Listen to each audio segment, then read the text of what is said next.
Hello everyone, my name is Geeta and welcome to my YouTube channel. तो हम जो chapter पढ़ रहे थे वो है मोशन इन अ प्लेन। तो पहले पार्ट में मैंने कवर किया था कि मोशन को दिखाने के लिए या मोशन के प्रॉब्लम्स को सॉल्व करने के लिए हमें वेक्टर्स की लैंग्वेज को जानना ज़रूरी है। और वेक्टर्स की लैंग्वेज में क्या क्या एप्लीकेशंस हैं, वो वेक्टर्स को हम कैसे सॉल्व करते हैं, उनको कैसे ऐड करते हैं, सब्सट्रैक्ट करते हैं, उन मेथड्स को मैंने पहले लेक्चर में कवर किया है। तो आज हम कवर करने जाने हैं मोशन इन अ प्लेन। तो मोशन अगर एक प्लेन में हो रहा है, प्लेन का मतलब कैसे कि एक 2 डायमेंशन में हो रहा है। जैसे बिलियर्ड बॉल आप खेल रहे हैं या आप कैरम बोर्ड खेल रहे हैं, तो जो आपका स्ट्राइकर है वो किस डायरेक्शन में मूव कर रहा है, वो किसी भी 2 डायरेक्शन में, यानी यदि एक्स एक्सिस में, अगर हम रैंडमली माने उसे एक्स एक्सिस और वाई एक्सिस, तो वो प्लेन में ही मूव कर सकता है, ऐसे वो ऊपर नहीं आ सकता। तो हम क्या कहेंगे, motion in a plane. Suppose ये एक्स एक्सिस है और ये वाई एक्सिस है, यानी प्लेन का मोशन हमारा क्या कहलाता है, 2 डायमेंशनल मोशन भी कहलाता है। और सपोज ये ओ ओरिजिन है और ये पी पॉइंट है। क्या है, पी पॉइंट है। पहले ऑब्जेक्ट हमारा यहाँ था और मूव करने के बाद, यानी आर डिस्टेंस मूव करने के बाद यहाँ पहुंच गया। तो हम इसे कैसे दिखाएंगे, इसका डिस्प्लेसमेंट कितना हुआ, क्योंकि डिस्प्लेसमेंट हमेशा क्या है, वेक्टर क्वांटिटी है। तो सपोज इस पॉइंट का एक्स पे प्रोजेक्शन एक्स एक्सिस पे प्रोजेक्शन एक्स है, यानी ये डिस्टेंस एक्स है, और ये डिस्टेंस क्या है, वाई पे प्रोजेक्शन वाई है। या यूं कह सकते हैं इसके कोऑर्डिनेट एक्स और वाई है ना। तो हम क्या कह सकते हैं, हम यहाँ पर पी पॉइंट पे कैसे पहुंचेंगे, पहले हम एक्स एक्सिस पे एक्स डिस्टेंस जाएंगे और वाई एक्सिस पे वाई डिस्टेंस जाएंगे, तभी तो पी पॉइंट पे हम पहुंचेंगे। तो यानी एक्स एक्सिस पे हमारा जो यूनिट वेक्टर क्या होता है, आई कैप, और वाई एक्सिस पे क्या होता है, जे कैप। तो यानी हमारे पास जो आर वेक्टर होगा वो हम कैसे दिखा सकते हैं, यानी डिस्प्लेसमेंट कैसे दिखा सकते हैं, एक्स आई कैप, यानी एक्स एक्स डायरेक्शन में एक्स एक्सिस, और आई कैप वाई जे कैप, ऐसे दिखा सकते हैं। तो यानी हमारा डिस्प्लेसमेंट हमने दिखा दिया। अभी देखिए हमारे पास, इससे पहले तो हमने पहले वाले चैप्टर में मोशन इन स्ट्रेट लाइन के चैप्टर में हमने average velocity, average acceleration, instantaneous velocity, instantaneous acceleration को कैसे पढ़ा था, हमने सिंगल डायरेक्शन में पढ़ा था। यानी या तो एक्स एक्सिस पे मूव कर सकता है, या नेगेटिव एक्स एक्सिस पे मूव कर सकता है, या वाई एक्सिस पे मूव कर सकता है, या नेगेटिव वाई, यानी एक ही डायरेक्शन का मोशन था। उसी में हमने पॉजिटिव या नेगेटिव लेके 2 डायरेक्शन हो गई थी हमारी। लेकिन प्लेन के सिनेरियो में ऐसा नहीं होता। तो प्लेन के सिनेरियो में क्या है, हमारे पास एवरेज वेलोसिटी क्या होगी, एवरेज वेलोसिटी। अगर एक प्लेन में कोई ऑब्जेक्ट मूव कर रहा है तो उसमें भी एवरेज वेलोसिटी होगी। एवरेज वेलोसिटी को हम कैसे डिनोट करते हैं, वी के ऊपर हम बार लगा देते हैं। इसको आप, ऑल्दो ये वेक्टर क्वांटिटी है, लेकिन अगर बार है इसका मतलब आप समझ लीजिए कि एवरेज वेलोसिटी है। एवरेज वेलोसिटी का फॉर्मूला क्या होता है, change displacement, total displacement divide by change total time, यानी कितना डिस्प्लेसमेंट हुआ है, उसका डिस्प्लेस कितना हुआ है, यानी delta R vector upon delta T. और देखिए आर तो हमारे पास ये है, अगर ये चेंज हो रहा है, यानी सपोज ये पी डैश पे पहुंच गया है ऐसे, तो यानी कितना आर में कितना चेंज हुआ है, यानी आर में कितना चेंज हुआ है, यानी सपोज आर डैश पे आ गया है, यहाँ पर ये आर डैश है, तो आप कैसे लिखोगे, R dash minus R upon delta T, ऐसे लिखोगे टाइम इंटरवल। अब आर डैश सपोज क्या होगा, एक्स डैश आई कैप वाई डैश जे कैप, ऐसे तो लिखोगे। तो आर डैश माइनस आर क्या होगा, एक्स डैश माइनस, क्योंकि आई से आई सब्सट्रैक्ट करोगे, है ना, कैसे लिखोगे, एक्स डैश आई कैप प्लस वाई डैश जे कैप, ये एक, और एक्स आई कैप प्लस वाई जे कैप, और डिवाइडेड बाय डेल्टा टी। तो कैसे लिखोगे इसको further, x dash minus x आई cap plus y dash minus y जे कैप, ऐसे तो लिखोगे भाई, यूनिट वेक्टर है, एक्स डायरेक्शन वाला वेक्टर एक्स से तो सब्सट्रैक्ट होंगे, तो ये क्या हो जाएगा, डेल्टा एक्स। तो डेल्टा एक्स आई कैप डेल्टा वाई जे कैप अपॉन डेल्टा टी, है ना। तो इसको हम फर्दर कैसे सिंप्लीफाई कर सकते हैं, delta X by delta T I cap plus delta Y upon delta T J cap, ऐसे लिख सकते हैं, नहीं लिख सकते हैं। तो इसको मैं यहां कर रही हूं सॉल्व। तो v एवरेज वेलोसिटी क्या आ जाएगी, डेल्टा एक्स आई cap upon delta t plus delta Y upon delta T जे कैप। अब बताइए ये क्या है, ये क्या है, एक्स में कितना चेंज हो रहा है वेलोसिटी का एक्स एक्सिस पे, तो हम वी एक्स ऐसे लिख सकते हैं, यानी जो हमारे पास एवरेज वेलोसिटी है तो वी एक्स डायरेक्शन में कितना वेलोसिटी का चेंज हो रहा है, एवरेज वेलोसिटी आएगी, प्लस वी वाई डायरेक्शन में कितनी एवरेज वेलोसिटी होगी, तो उससे भी हम निकाल सकते हैं। आया कि नहीं आया समझ में? तो ये एवरेज वेलोसिटी है, ये पैरामीटर जो हमने मोशन के पैरामीटर हैं एवरेज वेलोसिटी, ये हमने किस में पढ़े थे, ये हमने मोशन इन स्ट्रेट लाइन में भी पढ़े थे। अब अगर हमारे पास एवरेज वेलोसिटी है तो इंस्टेंटेनियस वेलोसिटी भी तो पढ़ी थी हमने उसमें, है ना, इंस्टेंटेनियस वेलोसिटी भी पढ़ी थी, वो पैरामीटर हम 2 डायमेंशन में भी पढ़ते हैं।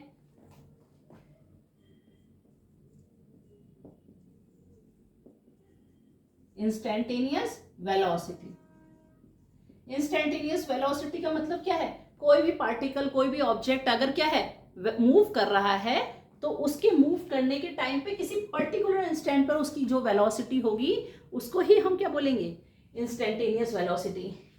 सेम 2 डायमेंशन वाला जो हमारा मोशन इन स्ट्रेट लाइन है सेम वैसा ही है, बट इसमें उसमें हमारा क्या था, डेल्टा एक्स हम यूज करते थे, सिर्फ डेल्टा एक्स ही यूज करते थे, तो एक्स डायरेक्शन में। इसमें हमारा क्या है, प्लेन में है, वाई वाला कंपोनेंट भी आ जाएगा। तो इंस्टेंटेनियस वेलोसिटी को हम ऐसे डिनोट करते थे, कैसे लिखते थे फिर, limit delta T tends to 0, और वहां लिखते थे हम delta X by delta T लिखते थे ना, लेकिन यहां डेल्टा एक्स ना लिखकर क्या लिखेंगे, डेल्टा आर। क्या लिखेंगे, डेल्टा आर, क्योंकि ये प्लेन में है, ऐसे इसी डायरेक्शन में मूव नहीं है, एक्स और वाई के बीच में कोई प्लेन, जो एक्स और वाई वाला प्लेन है वहां कहीं मूव है। तो सिंपल इसको आप ऐसे भी नोट कर सकते हैं, D R by D T, ये मैंने बताया है, वहां क्या आता था, D X by D T आता था, और यहां क्या आता है, D R by D T. और अगर कोई ऑब्जेक्ट ऐसे मूव कर रहा है, सपोज ऐसे किसी कर्व पे मूव कर रहा है और मुझे यहाँ इंस्टेंटेनियस वेलोसिटी निकालनी है, तो मैं कैसे निकालूंगी, यहाँ एक टेंजेंट ड्रॉ करूंगी और पार्टिकल ऐसे डायरेक्शन मूव कर रहा है, तो इंस्टेंटेनियस वेलोसिटी की डायरेक्शन क्या होगी, ये होगी, और टेंजेंट हम ड्रॉ कर देंगे तो इंस्टेंटेनियस वेलोसिटी की डायरेक्शन आ जाएगी। ठीक है, इसी को फर्दर सिंप्लीफाई करते हैं, limit delta T tends to 0, delta R को आप कैसे ले सकते हैं बताइए, डेल्टा एक्स आई कैप प्लस डेल्टा वाई जे कैप अपॉन डेल्टा टी, यानी limit delta T tends to 0 delta X upon delta T I cap, limit delta T tends to 0 delta Y upon delta T J cap. अब बताइए ये क्या होगा, D X by D T होगा ना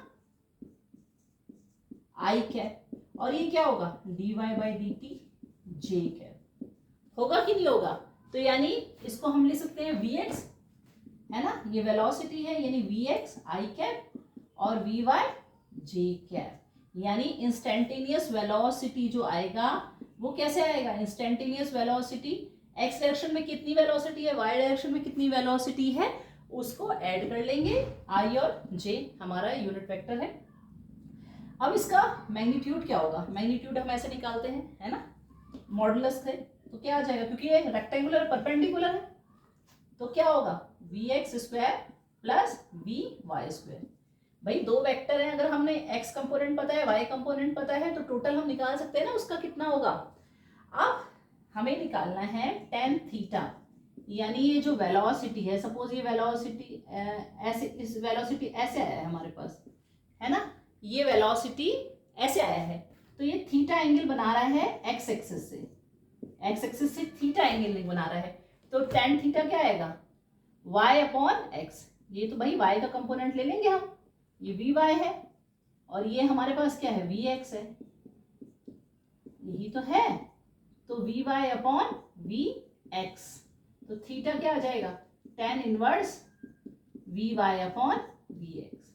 तो ऐसे हम निकाल सकते हैं, इसकी डायरेक्शन भी निकाल सकते हैं इंस्टेंटेनियस वेलोसिटी की, एक्स से कितना एंगल बनाएगी, इसका मैग्नीट्यूड क्या होगा वो भी निकाल सकते हैं। ठीक है, अब जो हमारे पास पार्ट आता है वो आता है एक्सेलरेशन का। क्या पार्ट आता है? एक्सेलरेशन का। इसमें कोई ज्यादा रॉकेट साइंस नहीं है। अगर आपने मोशन इन स्ट्रेट लाइन में मोशन के पैरामीटर्स को सही तरह से पढ़ा है तो वही एप्लीकेबल आप मोशन इन प्लेन भी कर देंगे, बट वहां पर आपको एक्स और वाई दोनों ही पार्ट कंसिडर करने पड़ेंगे। अब है हमारा instantaneous acceleration.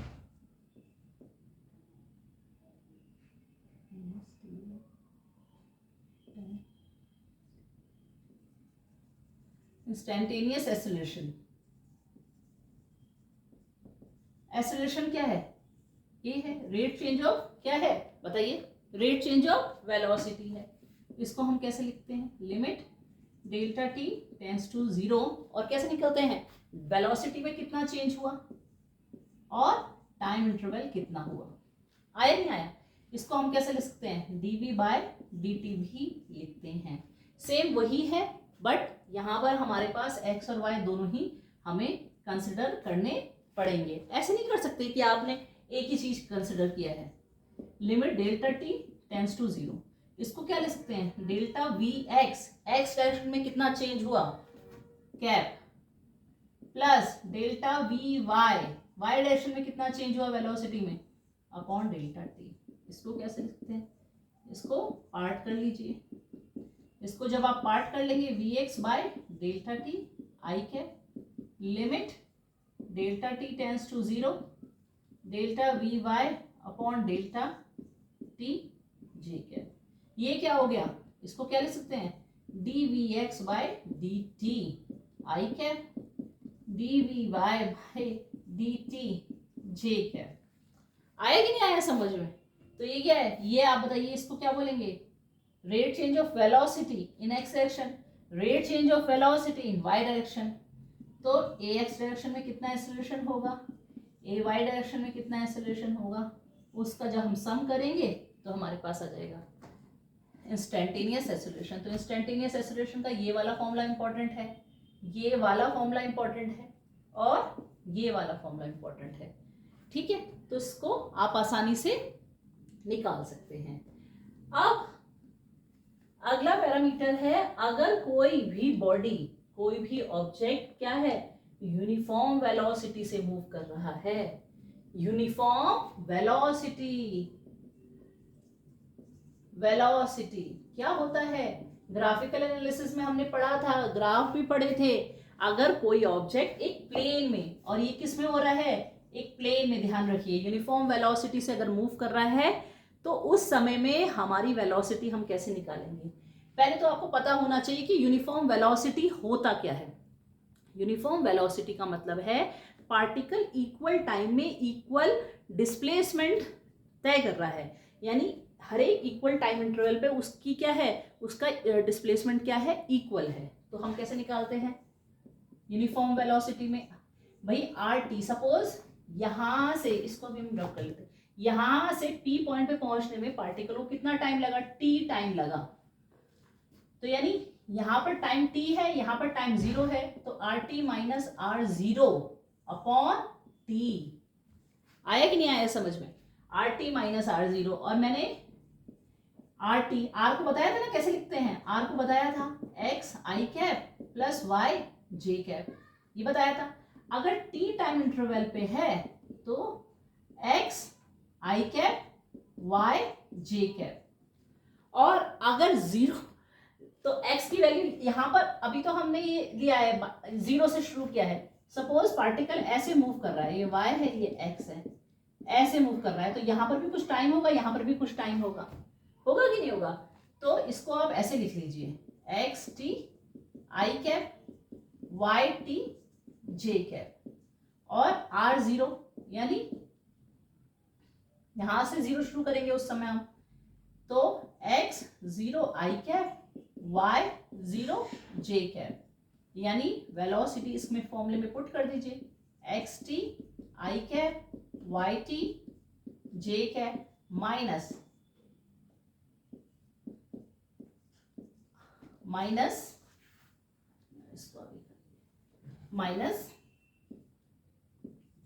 X 0 t, x 0 i cap y0 j cap upon क्या आएगा, अपॉन क्या आएगा t, है ना, जितने टाइम इंटरवल पे उसने कवर किया है, क्योंकि यहाँ t माइनस 0 t होगा।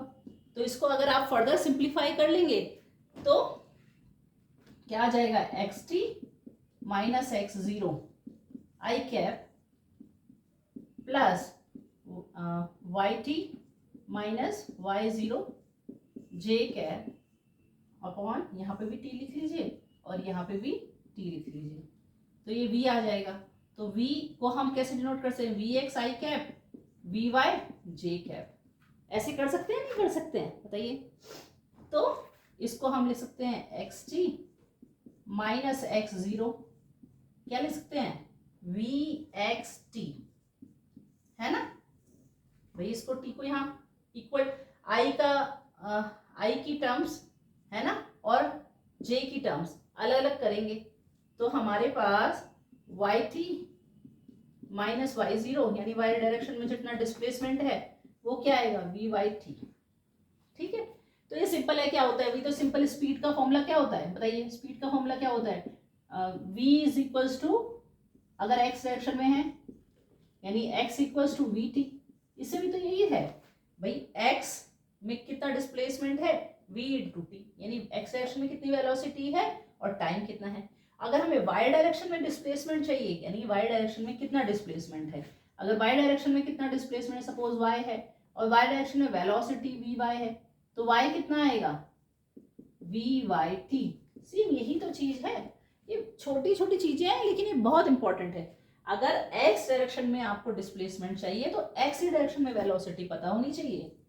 Again I am emphasising this thing, अगर x डायरेक्शन में डिस्प्लेसमेंट चाहिए तो x डायरेक्शन में वेलोसिटी पता होनी चाहिए, y डायरेक्शन में डिस्प्लेसमेंट चाहिए तो y डायरेक्शन में वेलोसिटी पता होनी चाहिए। तो ये यूनिफॉर्म वेलोसिटी था, कोई पार्टिकल यूनिफॉर्म वेलोसिटी से मूव कर रहा है इन अ प्लेन, किसमें, एक प्लेन में मूव कर रहा है, ठीक है।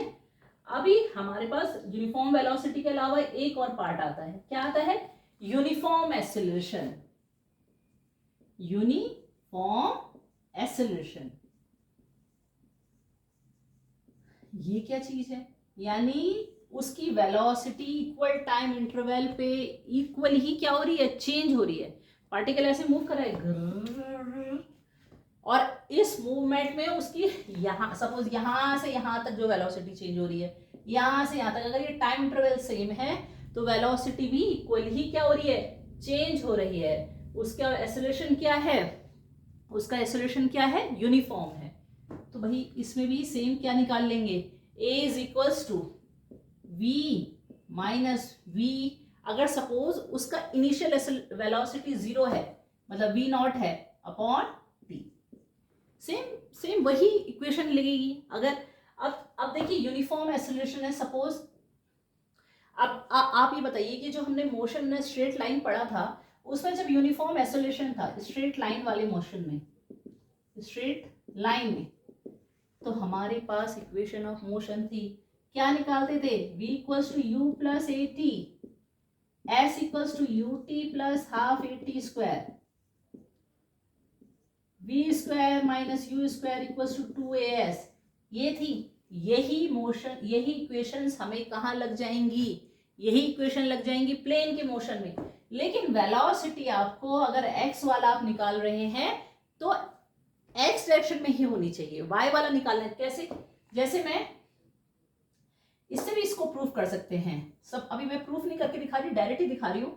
सपोज मुझे vx चाहिए तो vx और ये क्या है, ये इनिशियल वेलोसिटी कितनी थी v, ये इनिशियल वेलोसिटी थी v नॉट x प्लस, अब बताइए ax डायरेक्शन में, क्योंकि एक्सेलरेशन हमारे पास ax डायरेक्शन वाला लेंगे इस तरह से, ऐसी vy v not y plus a y t, ये आ गया। इस इक्वेशन को मैंने इन दो इक्वेशन की इक्विवेलेंट हो गई।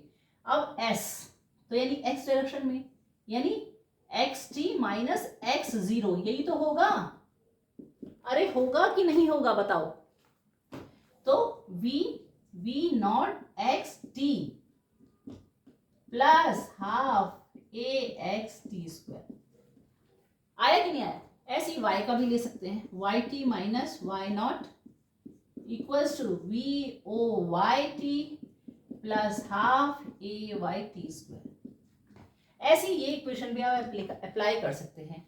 अब मैं इस इक्वेशन पे आती हूँ, तो a v को कह सकते हैं vxt minus v plus vxt आई कैप लगा लीजिए प्लस vyt j कैप, ऐसे लगा सकते हैं इसको। और v0 को कह सकते हैं v0 i plus v0 vx0 लिखो इसको, vx0 i vy0 j, ऐसे लिख सकते हैं ना।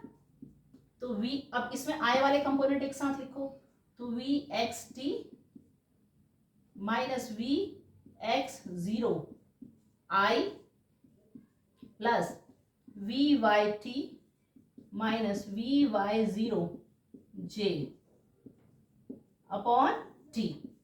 और a को कह सकते हो axi cap plus ayj cap, बताया है ना मैंने आपको। तो अब आप इससे कंपोनेंट्स को क्या करिए, इक्वली करिए, तो ये t यहाँ पर आ जाएगा, है ना, ये t यहाँ पर आ जाएगा।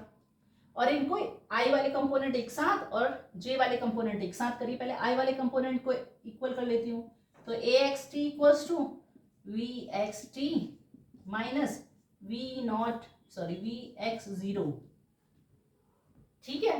तो vx क्या आ जाएगा, implies vxt vx0 plus axt, यही इक्वेशन आ गई ना मेरी, ये वाली। भाई x0, इसको मैंने x0 को एक साथ लिख लिया है, तो ये इक्वेशन और ये इक्वेशन सेम ही है ना। तो ऐसे ही आप बाकी इक्वेशंस को भी सिंप्लीफाई कर सकते हैं कांस्टेंट एक्सेलरेशन के लिए या यूनिफॉर्म एक्सेलरेशन के लिए। यानी अगर उसका एक्सेलरेशन यूनिफॉर्म है तो मोशन ऑफ द इक्वेशंस आप लगा सकते हैं, इक्वेशन ऑफ मोशन लगा सकते हैं, जो तीनों इक्वेशंस हैं, लेकिन उसमें आपको एक्स और वाई के लिए, यानी एक्स डायरेक्शन के लिए और वाई डायरेक्शन के लिए अलग अलग यूज करनी पड़ेगी। अगला टॉपिक हम पढ़ रहे हैं रिलेटिव वेलोसिटी। रिलेटिव वेलोसिटी,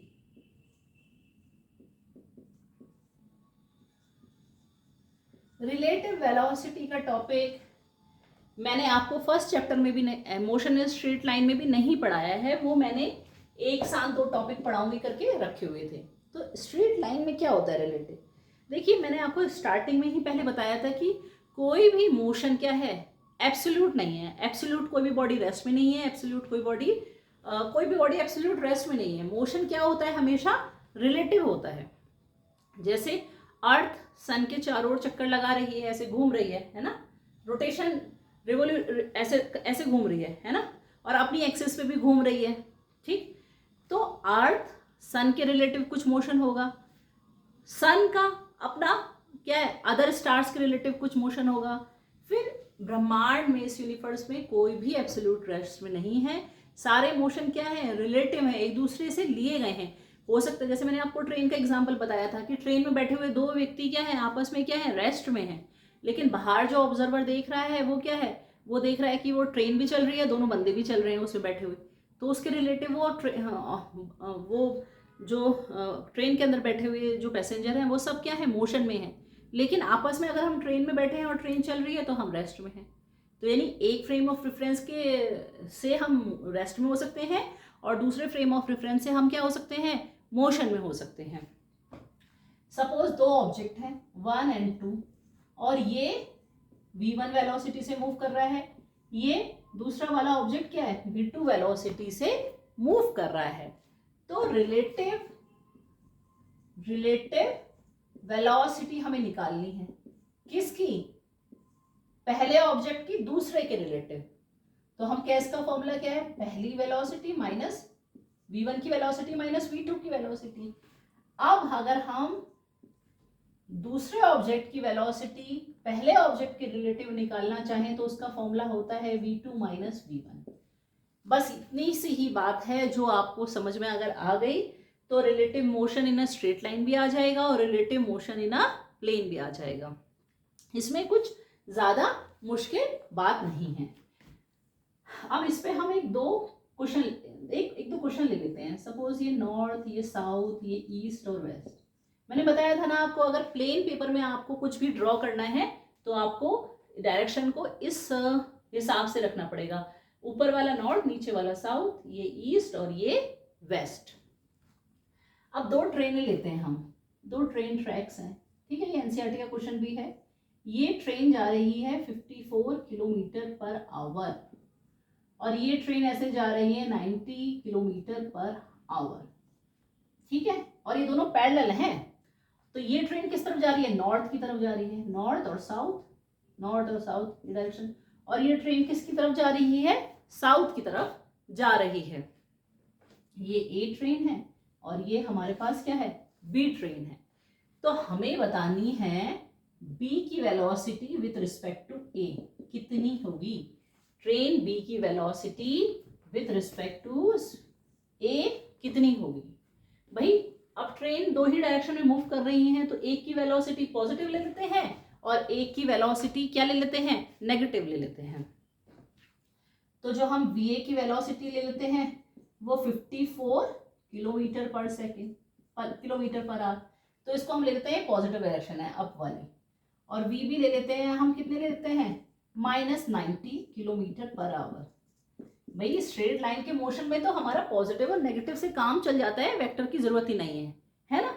तो इसलिए बहुत ही इजी मोशन है। अब जब हम इसी रिलेटिव के मोशन के क्वेश्चंस को प्लेन में करेंगे तो भी मैं समझाऊंगी कैसे करेंगे। ये 54 किलोमीटर पर आवर है, 90 किलोमीटर पर आवर है। किलोमीटर पर आवर को अगर एसआई सिस्टम में कन्वर्ट करना है तो किससे मल्टीप्लाई करते हैं? 54 इंटू 5/18। अब भाई देखिए, मैं आपको एक ट्रिक बता रही हूँ जल्दी करने के लिए। अगर किलोमीटर पर आवर में वेलोसिटी है और आपको मीटर पर सेकंड में करनी है तो किलोमीटर आर को 5/18 से मल्टीप्लाई कर दीजिए। अब कैसे किलोमीटर को, भाई इसको ये कैसे आया इसका भी बताती हूँ। किलोमीटर कितना आएगा? 1 kilometre is equal to 1000 metre और आर कितना आ जाएगा? 3600। तो कितना आ जाएगा? 2 5 10 18। तो 5/18 तो आएगा। तो इसको इस तरह से हमने सॉल्व किया है और क्विक वे में इस तरह से हम लेते हैं। तो 54 को मल्टीप्लाई करिए 5/18 से, तो यानी 15 मीटर पर सेकेंड। और ये 90 को मल्टीप्लाई करिए 5/18 से, -25 मीटर पर सेकेंड, -25 मीटर पर सेकेंड। आया समझ में? अब हमें वी बी ए निकालनी है। तो v b minus v a, v b कितना हो गया? -25 और वी ए कितना है? -15। 15 और 20 को 5 को ऐड कर लीजिए, -40 मीटर पर सेकेंड आ जाएगी।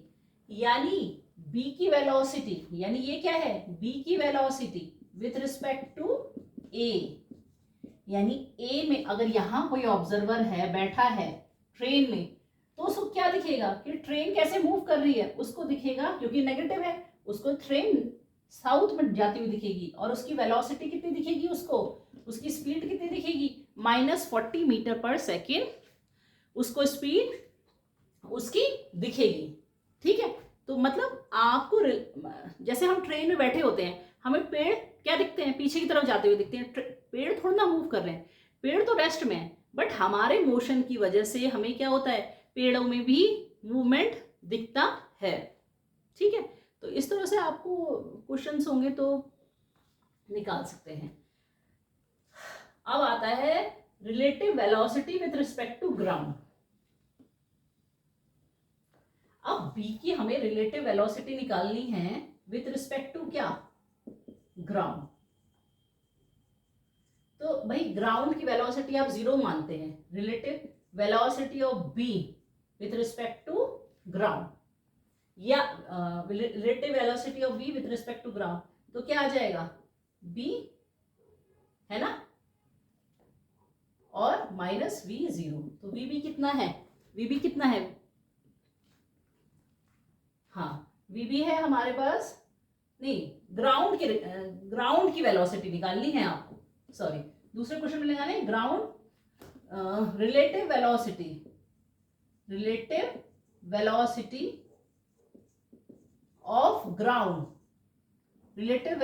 Of ground with respect to b, train b के रिस्पेक्ट में ग्राउंड की velocity with respect to b. तो v not minus v b कितना है, v नॉट कितना है 0, क्योंकि ग्राउंड के हम 0 लेते हैं, और v भी हमने कितनी निकाली थी, -25 निकाली थी ना, हाँ -25, तो क्या आएगा 25 मीटर पर सेकेंड। तो ग्राउंड बी पे बैठा हुआ ऑब्जर्वर क्या देखेगा कि ग्राउंड 25 मीटर पर सेकेंड से ऊपर मूव कर रहा है, अपोजिट डायरेक्शन में मूव होता है ना। ये तो आप एग्जांपल ट्रेन वाला मैंने आपको बताया, आप ट्रेन में बैठे हैं, पेड़ आपको पीछे की तरफ जाते हुए दिखते हैं, आप आगे जा रहे हैं तो पेड़ पीछे, तो पेड़ थोड़ा ना चल रहे हैं, पेड़ तो रेस्ट में ही है अगर हम ग्राउंड से देखेंगे, लेकिन वो हमारे मोशन की वजह से हमें क्या दिखता है कि वो भी मूव कर रहे हैं। आया कि नहीं आया समझ में। अब इसमें एक थोड़ा सा पार्ट और है जो मंकी वाला है, ठीक है, आप इसको मतलब देखेंगे तो आपको समझ में आएगा। एक आपके पास इसी ट्रेन में, इस ट्रेन में एक मंकी आ गया, क्या आ गया, एक बंदर आ गया, और बंदर भी क्या कर रहा है, चढ़ रहा है, बंदर भी क्या कर रहा है, चल रहा है। सपोज ये बंदर है, ठीक है, ये बंदर है, और बंदर कैसे चल रहा है, ऐसे, ट्रेन ऐसे ऊपर जा रही है और बंदर जा रहा है नीचे, ठीक है। और सपोज जो मंकी है उसकी ग्राउंड की रिलेटिव वेलोसिटी ये है vm, है ना, monkey velocity with respect to ground, ठीक है, ग्राउंड की रिलेटिव मंकी की वेलोसिटी कितनी है, vm है। और ये मंकी इस ट्रेन के मोशन के रिलेटिव कितने वेलोसिटी से चल रहा है, monkey velocity with respect to train कितना है, 18 किलोमीटर पर आवर है, 18 किलोमीटर पर आवर है। तो इसका यानी मंकी की velocity with respect to a train हमारे पास दे रखी है 18 किलोमीटर पर आवर। इसको क्या ले सकते हो, 18 इंटू 5/18 यानी 5 मीटर पर सेकेंड है। तो इसको हमें vm ही निकालना है, vm minus va is equal to 5, और vm कितना आ जाएगा 5 प्लस va, और va कितना है, ये कितना निकाला था हमने, 15 निकाला था ना, 54 मल्टीप्लाई 5/18, 15 आया था, 15, तो कितना आ जाएगा 20 मीटर पर सेकेंड। तो यानी vm मंकी का, एक सेकेंड, मंकी का velocity with respect to train, vm minus ये आएगा vm माइनस va कितना था हमारे पास, हाँ उसको हम पॉजिटिव ले रहे हैं, मंकी की velocity with respect to train, तो vm माइनस va, और va कितना आ जाएगा, इस साइड जाके पॉजिटिव आ जाएगा, और ये कितना था हमारे पास, ऊपर वाली डायरेक्शन हमने पॉजिटिव ली थी, तो 20 मीटर पर सेकेंड आ जाएगा। तो मंकी की velocity with respect to train कितना आ जाएगा, 20 मीटर पर सेकेंड। बट एक चीज सॉरी एक चीज गलती करी है मैंने इसमें, जो ये है ना मंकी, ये नेगेटिव डायरेक्शन में जा रहा है ना, तो हमें 18 आएगा, ये 5 है, सॉरी ये -5 आएगा, क्योंकि ये क्या है, नेगेटिव डायरेक्शन में मूव कर रहा है ना monkey with respect to this, जो ट्रेन है इसमें जब चढ़ा है तो वो किस डायरेक्शन में मूव कर रहा है, इस ट्रेन के नेगेटिव डायरेक्शन में मूव कर रहा है, ठीक है, रिलेटिव हमें जो महसूस हो रहा है वो नेगेटिव डायरेक्शन में हो रहा है, तो ये 15 ये -5 आएगा यहाँ पर, है ना, तो -5 प्लस 15 तो कितना हो गया 10 मीटर पर सेकेंड। तो हमें कितना महसूस होगा, वो 10 मीटर पर सेकेंड उसकी वेलोसिटी है with respect to the ground. इसमें ये चेक कर, इसमें ये ध्यान से क्वेश्चन को पढ़िएगा, क्योंकि ये जो मंकी इसके ऊपर जो जंप किया है वो नेगेटिव डायरेक्शन में मूव कर रहा है, ठीक है। Monkey running on the train की रूफ में इट्स मोशन के अगेंस्ट मूव कर रहा है, वो मोशन के अगेंस्ट मूव कर रहा है 18 किलोमीटर पर आवर से, तो नेगेटिव लोगे ना इसमें, उसकी रिलेटिव वेलोसिटी नेगेटिव डायरेक्शन में जा रही है ऐसे, ठीक है। तो इस तरह से आप इसको भी सॉल्व कर सकते हैं। अब एक लास्ट क्वेश्चन हम कर रहे हैं, वो है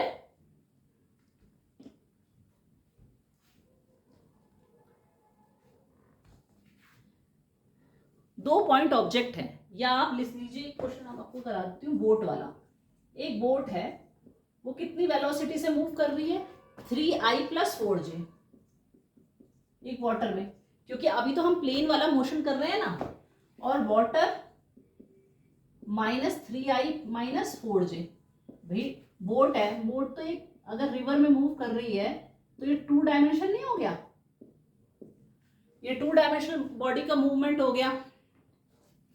और अगर बोट ऐसे मूव कर रही है और पानी इस तरह से, हमने जो पानी का मूवमेंट दिखाया वो वाटर की वेलोसिटी इस तरह से और बोट की वेलोसिटी इस तरह से, तो हमें निकालनी है बोट की velocity with respect to water. तो वी माइनस वी डब्ल्यू ले लेंगे, तो वी 3i+4j और माइनस वी डब्ल्यू कितना आएगा, -3i-4j। तो कितना आएगा इसमें, 3i+3i कितना हो गया, 6i+8j। तो जब आपको 2 डायमेंशन में होगा तो उसमें i और j या x कैप या y कैप यानी 2 पैरामीटर में वेलोसिटी दी होगी। और अगर बोट में वाटर मूव कर रहा है तो बोट की velocity with respect to water, आप फॉर्मूला सेम वही है रिलेटिव वेलोसिटी का, उसमें कोई बाकी रॉकेट साइंस नहीं है। ठीक है, एक क्वेश्चन आपको और अधिकतर पूछ लिया जाता है, कभी कभार वो क्वेश्चन आता है तो मैं वो आपको समझा देती हूँ। ठीक है, सपोज ये बॉडी है, ये वी, सपोज ये वी बी ले लेते हैं हम, वी बी है और ये क्या है, वी ए है। ठीक है, अब मुझे, आपने वेक्टर एडिशन में क्या होता है, वी आर कैसे निकालेंगे हम, v a plus v b ऐसे निकालेंगे।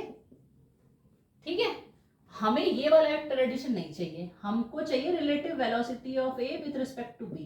तो हम कैसे निकालेंगे, v a minus v b, तो इसको हम क्या ले सकते हैं, v a plus minus v b. और अगर हमें माइनस वी बी लेना है और इनके बीच का एंगल थीटा है, तो माइनस वी बी लेना है तो हमें क्या लेना पड़ेगा, वी बी की डायरेक्शन इस साइड ना करके हमें क्या करनी है, इस साइड कर देनी है। ये वी बी है और ये इस डायरेक्शन में माइनस वी बी है, इनके बीच का एंगल थीटा है और ये कितना होगा, 180 माइनस थीटा। आया कि नहीं आया समझ में? तो बस इनका एडिशन सेम उसी टर्म के अनुसार कर देना है जैसे आपने पहले किया था। अब इसमें क्या होगा, एडिशन कैसे होता है, सपोज ये वेक्टर वी बी डैश हो गया तो हमें निकालना है v a plus v b dash, इसको वी बी डैश लिख लेती हूँ। इनका एडिशन का फॉर्मूला क्या होता है बताइए, एनालिटिकल मेथड में निकाला था ना हमने, v a square plus v b dash square plus 2va v b और इनके बीच का कॉस 180 माइनस थीटा। ये किस में आएगा, कॉस 180 माइनस थीटा किस क्वाड्रेंट में आएगा, सेकंड क्वाड्रेंट में आएगा। सेकंड क्वाड्रेंट में क्या होता है, कॉस थीटा नेगेटिव होता है। V a square plus v b dash square 2va v b dash और यहाँ माइनस लगा लो इसको, कॉस थीटा और ये डैश भी हटा लो, तो आपका जो वेलोसिटी, रिलेटिव वेलोसिटी भी वेक्टर एडिशन की हेल्प से सॉल्व हो जाएगी अगर आपको वेक्टर एडिशन के फॉर्मूलेज आते हैं। तो ये सिंपल है। इसमें एक ये भी पूछ लेता है कि ये जो एंगल है वी ए जो बना रहा है ये थीटा आपसे पूछ लेता है, अल्फा। कई बार पूछ लेता है कि रिजल्टेंट, अगर रिजल्टेंट का डायरेक्शन तो यही होगा, रिजल्टेंट कितना एंगल बनाएगा ए से, तो इसको हम ले लेते हैं tan अल्फा। tan अल्फा क्या आ जाएगा, v b sine 180 minus theta, वही जो हमने वेक्टर में फॉर्मूला लगाया था, और v a plus v b cos 180 minus theta a s, तो v b sine theta plus v a ये माइनस v b cos theta. Vector addition में नहीं लगाया था कि हमने ये ए है और ये बी वेक्टर है, इनका रिजल्टेंट अगर ये है आर, ये थीटा एंगल बना रहा है, अल्फा एंगल बना रहा है, तो नहीं लगाया था हमने tan अल्फा, निकाला था ना, तो वही से आप इसको सॉल्व कर सकते हैं। तो कुल मिला के ये क्वेश्चन वैसे इतना आता नहीं है, मगर फिर भी आपको अगर आता है, दो वेक्टर गिवन है तो उनका हमें निकालनी है रिलेटिव वेलोसिटी, तो इसकी हेल्प से भी निकाल सकते हैं। कहीं कहीं किसी किसी क्वेश्चंस में ये फॉर्मूला यूज होता है। तो बस आज के लिए इतना ही, मिलते हैं अगले लेक्चर में जिसमें हम प्रोजेक्टाइल मोशन और सर्कुलर मोशन के बारे में पढ़ेंगे। Thank you so much.